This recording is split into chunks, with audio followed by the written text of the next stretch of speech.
Selamat pagi, salam dan bahagia Bapak Ibu guru hebat. Perkenalkan, nama lengkap saya Lukas Yakobus Guea. Saya mahasiswa PPG Piloting 2 Universitas Tadulako, Palu, Sulawesi Tengah. Saya berasal dari SMAS Regina Pacis Bajawa, Kabupaten Ngada, Provinsi Nusa Tenggara Timur. Hari ini saya akan melaksanakan uji kinerja UKIN di kelas 11B dengan materi persebaran flora dan fauna di dunia. Sekian perkenalan dari saya, selamat menyaksikan.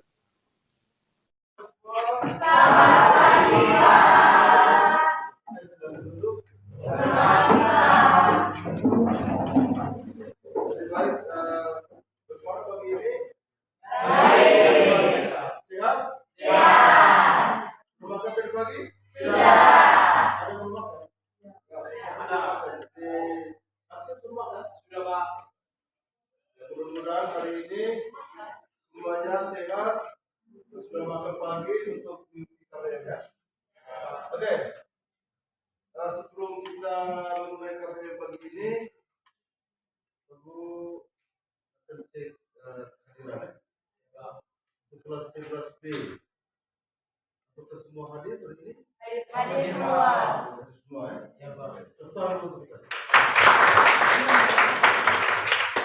Oke, mungkin sebelum kita mulai pelajaran, perlu minta salah satu dua kita doa.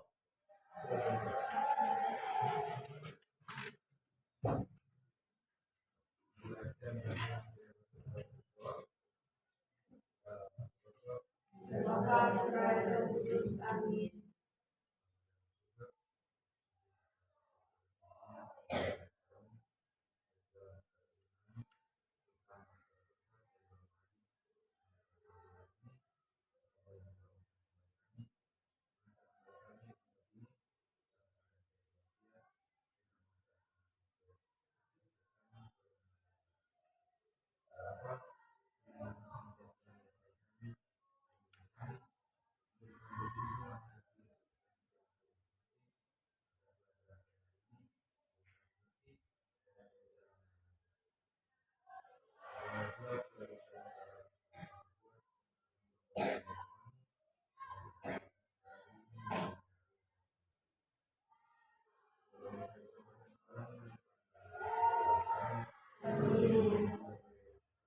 Doakan dimudahkan selalu.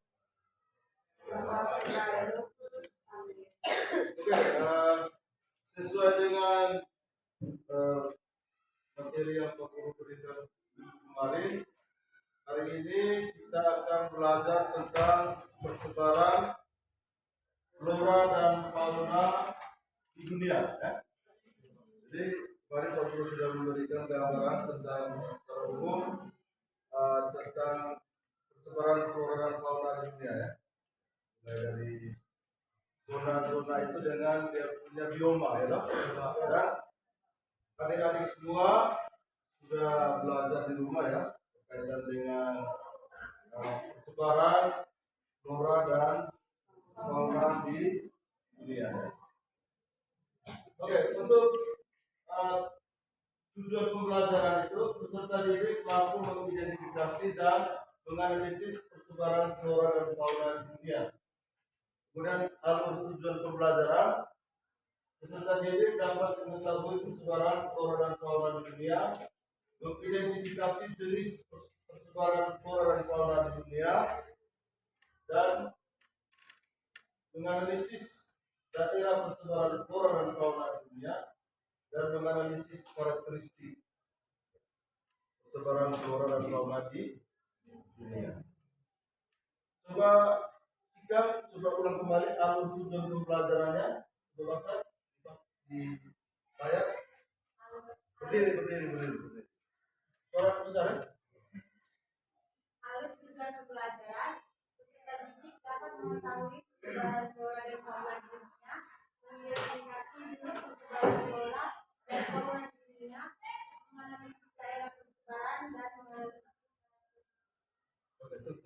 untuk Oke,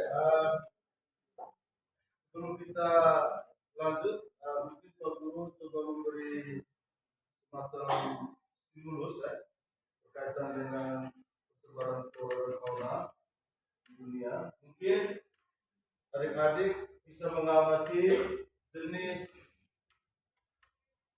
tumbuhan dan hewan yang ada di sekitar tempat tinggal kalian atau yang berada di kabupaten atau provinsi di tempat tinggal kalian. Mungkin kalau guru coba memberikan pertanyaan yang bisa menjawab pertanyaan. Apakah ada hewan yang khas atau endemik di tempat kalian? Apakah ada hewan yang khas atau endemik di tempat kalian yang membedakan dengan daerah lain? Artinya dia merupakan hewan yang endemik yang ada di wilayah tersebut. Mungkin ada yang bisa menjelaskan? Coba, ada tangan? Juan, silakan. Jadi untuk daerah itu sendiri, NTB itu berada pada zona persebaran flora fauna di Perbandingan, dan untuk hewan endemik yang ada di NTB sendiri dapat kita temukan yaitu komodo. Komodo dapat kita temukan di Pulau Komodo, Kabupaten Manggarai Barat, Flores, Nusa Tenggara Timur. Spesies ini sangat unik karena hanya dapat kita temukan di Pulau Komodo itu sendiri. Nah, selain komodo ada juga hewan seperti biawak. Nah, yang kita ketahui biawak itu ada berbagai jenis, namun yang umum kita temukan itu di NTT yaitu biawak kayu. Berikut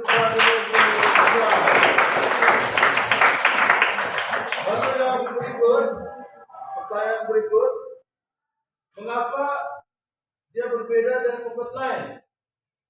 Mengapa hewan ini hanya hidup di daerah tersebut dan dia tidak bisa hidup di daerah lain? Kalau misalnya dia hidup di daerah lain, yang pastinya hewan tersebut pasti akan mati ya toh? Karena mungkin bisa ada yang bisa memberikan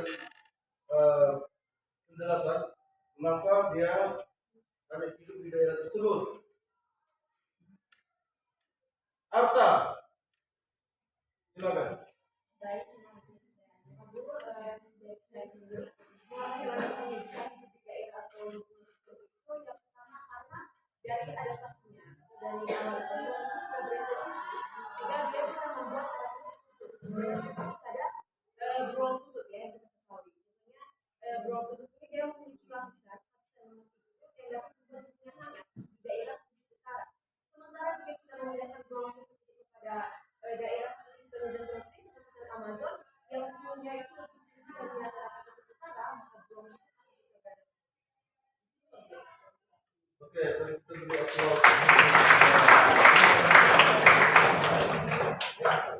Jadi itu mungkin sebagai gambaran awal gambaran awal untuk memudahkan adik-adik untuk menjelaskan atau mengidentifikasi berkaitan dengan persebaran flora dan fauna di dunia.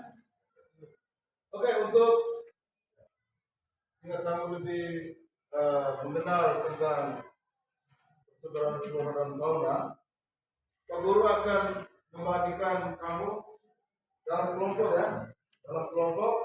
Nanti masing-masing kelompok coba bisa mengidentifikasi lalu mengetahui, menganalisis berkaitan dengan persebaran flora dan fauna. Untuk kelompok satu di sini kalian menganalisis atau mengidentifikasi zona Ethiopian dan bioma guru.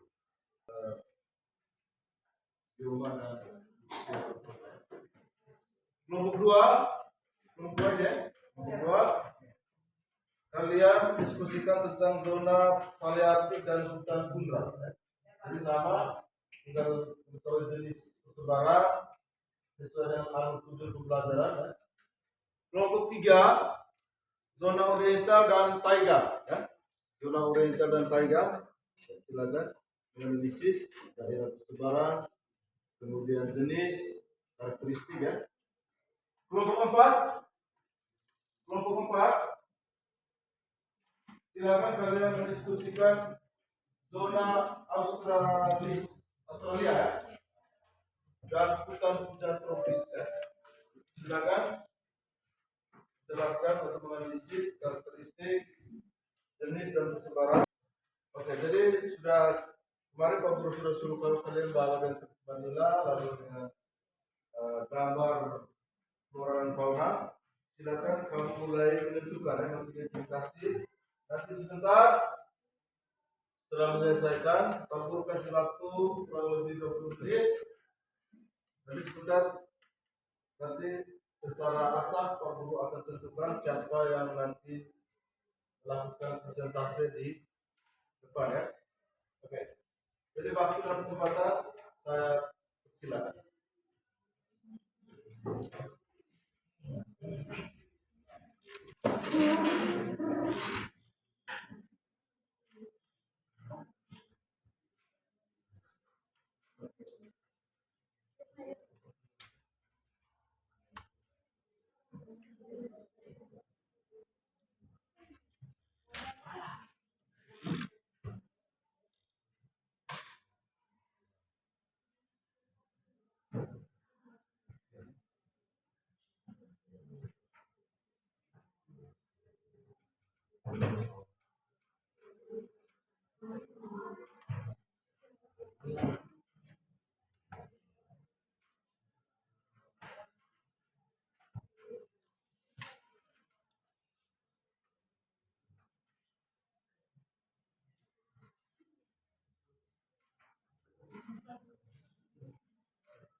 Dari persebaran flora dan fauna yang ada di masing-masing zona, kalau misalnya ada yang khas dan endemik, itu nanti sebentar coba kamu bisa jelaskan.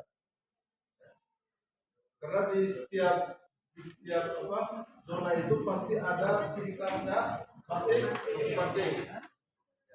Ciri khasnya masing-masing. Dan dia tidak mungkin sama. Setiap zona pasti ada ciri khas.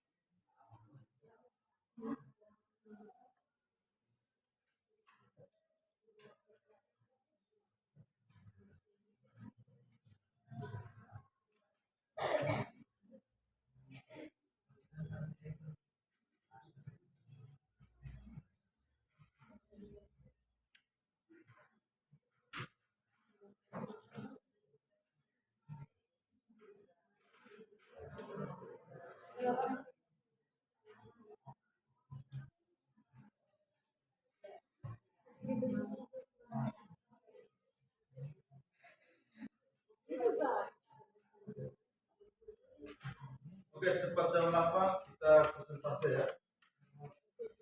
Waktu tersisa 15 menit. Oke, waktu selesai. Waktu kalian untuk diskusi sudah selesai. Untuk kesempatan yang pertama, Pak Guru berikan kepada kelompok Ethiopian. Mari kita berikan nafas.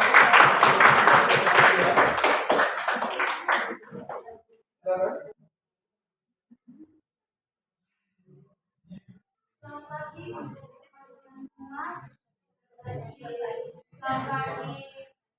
Hari ini kami dari kelompok pertama mengucapkan berterima kasih kepada Bapak Guru yang telah mengizinkan kelompok kami untuk mempresentasikan hasil kerja kami.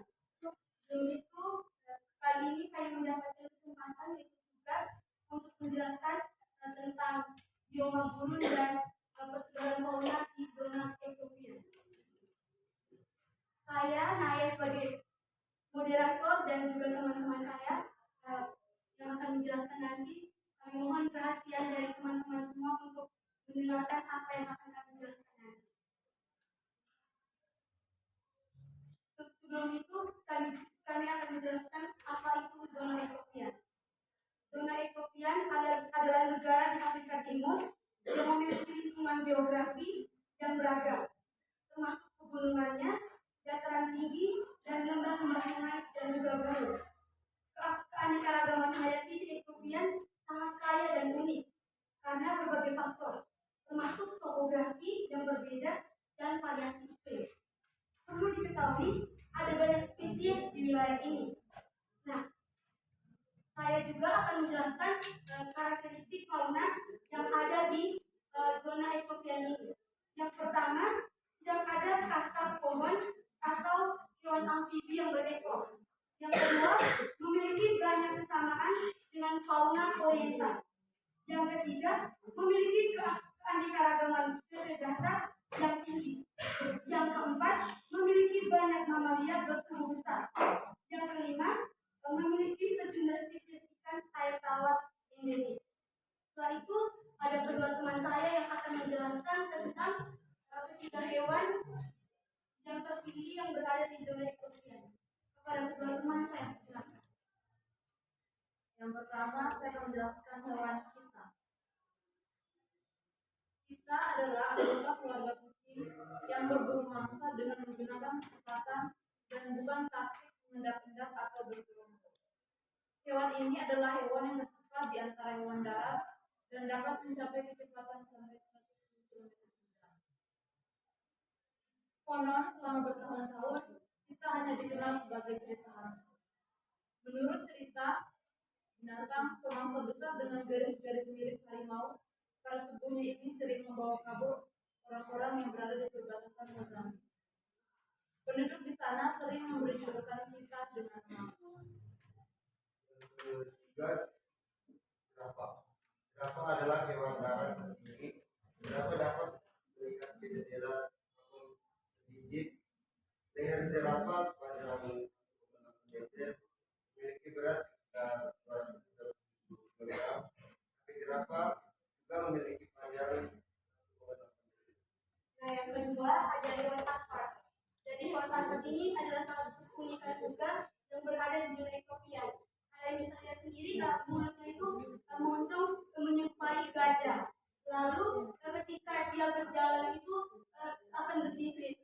Lalu apa juga memiliki di kukunya itu panjang, jadi dia gunakan untuk menggali tanah atau mencari makanan. Sekian dari ketiga hewan yang berada di zona ektropian.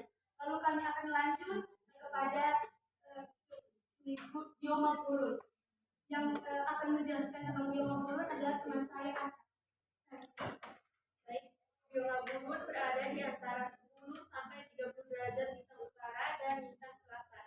Contoh bioma gurun adalah gunung Sahara dan Kalahari di Afrika, serta gunung Gobi di Asia. Curah hujan gurun sangat rendah. Terus, penguapan air di gurun juga lebih cepat daripada presipitasi. Kelembaban udara di gurun sangat rendah, serta suhu di gurun dapat berubah drastis dari siang ke malam. Suhu siang hari rata-rata 38 derajat Celcius, sementara di beberapa gurun suhunya pun hingga negatif 4 derajat Celcius di malam hari. Tanah di gurun tandus dan tidak mampu menyimpan air. Air tanah yang diminum cenderung asin. Bioma gurun didominasi oleh batu atau pasir dengan sedikit tumbuhan. Tumbuhan yang hidup di gurun adalah golongan xerophyll yang akarnya panjang, berdaun kecil dan tebal, atau bahkan tidak berdaun. Hewan yang hidup di gurun telah beradaptasi khusus untuk lingkungan yang keras, seperti unta, ular, burung pemangsa, laba-laba tarantula, belalang, dan kalajengking. Tumbuhan yang ada pada bioma gurun ini contohnya pohon kurma, pohon zaitun, dan juga kaktus. Dan terima kasih. Pada kali ini juga kami akan membuka sesi tanya jawab. Bagi teman-teman yang ingin menanyakan, saya berikan waktu dan kesempatan. Silakan, Kementerian. Jadi zona Ethiopia punya beragam fauna endemik sebagaimana tadi teman Naya dan teman-teman dari kelompok 1 sudah menjelaskan. Dan di sini saya mau bertanya, kira-kira fauna endemik manakah yang populasinya paling terancam atau langka? Dan jelaskan juga lebih bagus. Baik, terima kasih teman Dean atas pertanyaannya. Jadi fauna dari zona Ethiopia yang paling langka itu salah satunya ada serigala Ethiopia karena populasinya di bumi ini tersisa 440 ekor dan semakin tahun tuh semakin menurun karena adanya aktivitas manusia dan juga penyakit. Ya.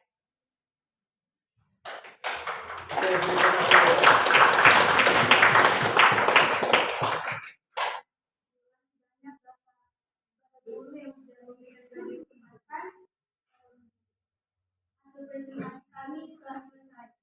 Kami pamit undur diri. Kita melihat amal kelompok guru dan zona Ethiopia. Sekali lagi kita berikan aplaus.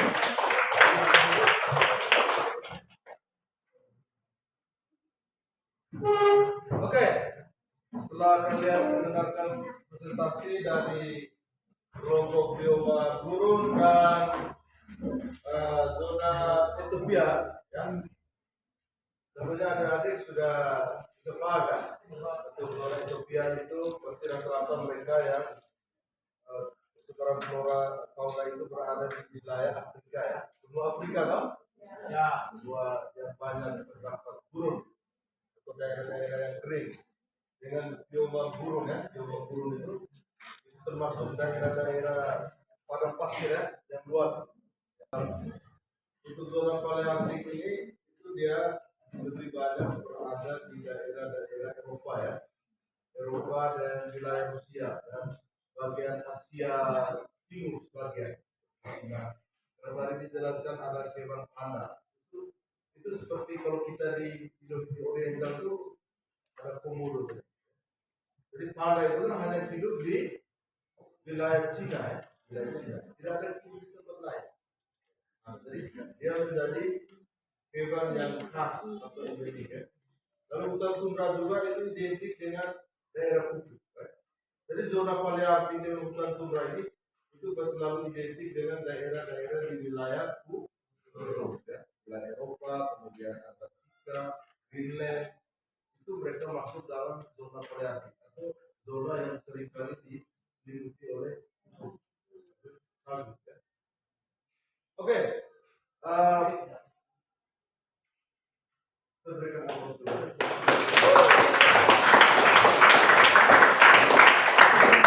Jadi dari keempat guru ini, ya, pasti adik sudah bisa memahami, ya, secara garis besar atau secara khusus dari masing-masing kelompok kalian sudah bisa mengidentifikasi dan menganalisis, ya, dan sudah banyak menjelaskan berkaitan dengan persebaran, ya, persebaran negara-negara yang masuk dalam zona atau bioma tersebut, kemudian jenis flora, jenis fauna, ya toh. Kalian sudah bisa membedakan, oh kalau hewan ini masuk dalam zona ini, atau hewan ini dia hanya hidup di sini, dia tidak akan hidup di daerah lain. Dan tadi yang di Ethiopia tadi mana?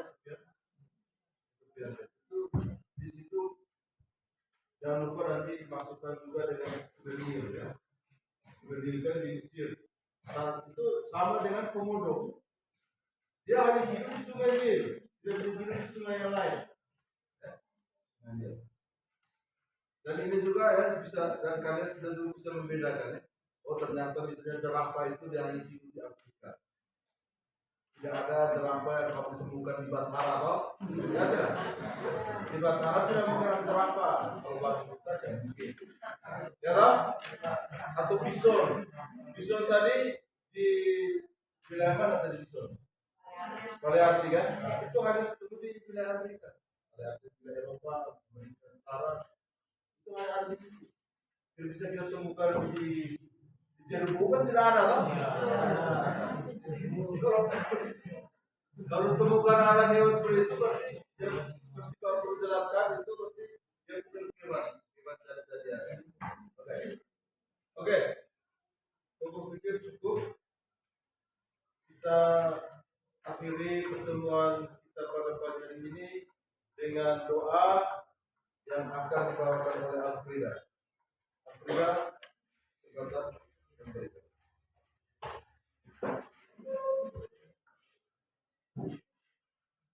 Bapak Guru dan teman-teman sekalian, marilah kita menyiapkan hari ini untuk berdoa. Dalam nama Bapa,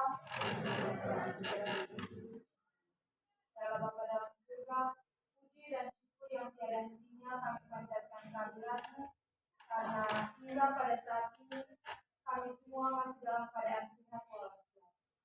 Terima kasih ya Bapa, karena Kau telah melindungi kami selama proses pembelajaran kami tadi, sehingga ada begitu banyak ilmu pengetahuan yang bisa kami peroleh dan bisa membantu kami untuk meraih masa depan kami. Semoga pembelajaran kami pada hari ini dapat berguna bagi kami sesama dan bagi masa depan kami. Semua doa dan permohonan ini kami haturkan kehadirat-Mu lewat perantaraan Kristus Tuhan kami. Amin. Dalam nama Bapa, dan Roh Kudus. Oke, selamat pagi semua. Selamat pagi. Amin.